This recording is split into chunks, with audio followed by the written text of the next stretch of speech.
సునాదస్వరము మార్చి 15. యెహోవాయందు భయభక్తులు కలవాడు, ఆయన ఆజ్ఞలను బట్టి అధికముగా ఆనందించువాడు ధన్యుడు. కీర్తనలు 112 మొదటి వచనం.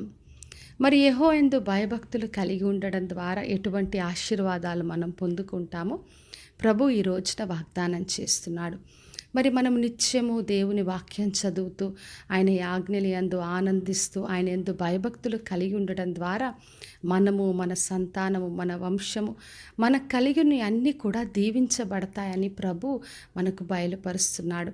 అందుకే 2వ వచనం నుండి చదివినప్పుడు వాని సంతానపు వారు భూమి మీద బలవంతులగుదురు అని రాయబడింది. మరి మన సంతతి బలముగా ఉంటుంది, గొప్ప కార్యాలు చేసే కృపనిస్తాడు. మన వంశం అంతా కూడా దీవించబడుతుంది.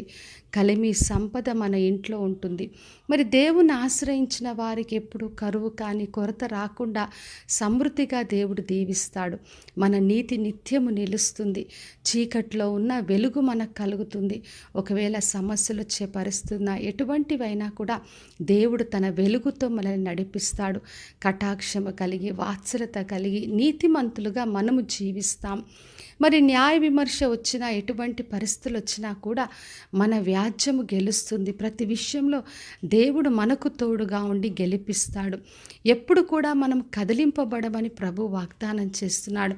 ఎందుకంటే మన హృదయము, మన మనస్సు ఆయనను ఆశ్రయించి స్థిరంగా ఉంటాయి. నిత్యం వాక్యం చదువుతున్నప్పుడు, దివారాత్రము ధ్యానిస్తున్నప్పుడు ఆకువాడక తన కాలమందు ఫలమిచ్చే చెట్టు వలె మనం అన్నిట్లో సఫలత పొందుకునే కృపను ఆయన ఇస్తాడు.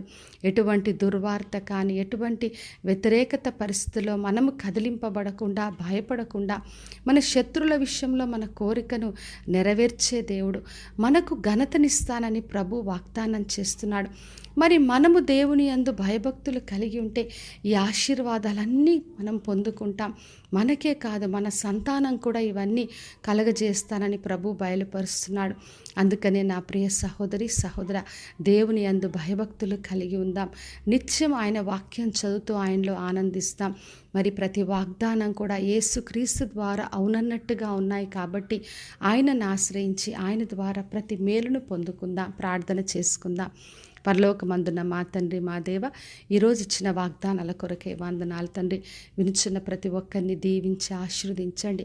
ఎవరైతే భయభక్తులతో మిమ్మల్ని ఆశ్రయించున్నారో ప్రతి ఒక్కరి జీవితంలో ఈ ప్రతి వాగ్దానాన్ని నెరవేర్చి తండ్రి వారిని, వారి సంతానం, వారి వంశమును దీవించి ఆశీర్వదించమని యేసు నామములో అడిగి వేడుకొంచున్నాను తండ్రి.